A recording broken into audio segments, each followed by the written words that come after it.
বন্ধু গো শুনো। তো হ্যালো ভিউয়ার্স, অবশেষে জঙ্গলির আরেকটি গান রিলিজ হয়ে গেল।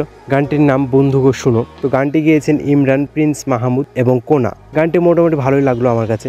তো আপনাদের কাছে কেমন লাগলো অবশ্যই জানিয়ে যাবেন।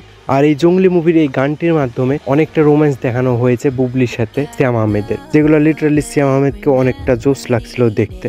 আর এই জঙ্গলি সিনেমাটির গান সহ আরো বর্তমানে কয়েকটি মুভির গান চলে এসেছে। বরবাদ মুভির দ্বিধা এবং আরফান নিশুর দাগি সিনেমাটির একটি গান এসেছে একটুখানি মন। এই গানটি লিটারালি অসাধারণ, আমার কাছে অনেক অনেক বেশি ভালো লেগেছে এই গানটি। তো আমি বলবো বরবাদ, জঙ্গলি, দাগি সিনেমার গানগুলোর মধ্যে এই দাগি সিনেমাটির একটুখানি মন গানটি অনেকটা জোশ। আর এই জঙ্গলি মুভিটি যেমনই হোক না কেন, সিনেমাটির মধ্যে অনেক ইমোশন থাকবে, প্লাস ভাইব তো থাকবেই। আর ছোট বাচ্চাটিকে দেখানো হয়েছে, সেই বাচ্চাটির কারণে হয়তো ফাইট করতে দেখা যাবে, কিন্তু বাচ্চাটির জন্য সে এমন জঙ্গলি হয়নি। তার জঙ্গলি হওয়ার পিছনে আরো বড় এবং অনেক বেদনামূলক পাস্ট রয়েছে, যেটা মুভিটির মধ্যে দেখতে পাবো আমরা। তো ভিডিওটি এ পর্যন্তই। ভিডিওটি ভালো লাগলে অবশ্যই একটি লাইক দিয়ে চ্যানেলটিকে সাবস্ক্রাইব করে পাশেই থাকবেন। ধন্যবাদ।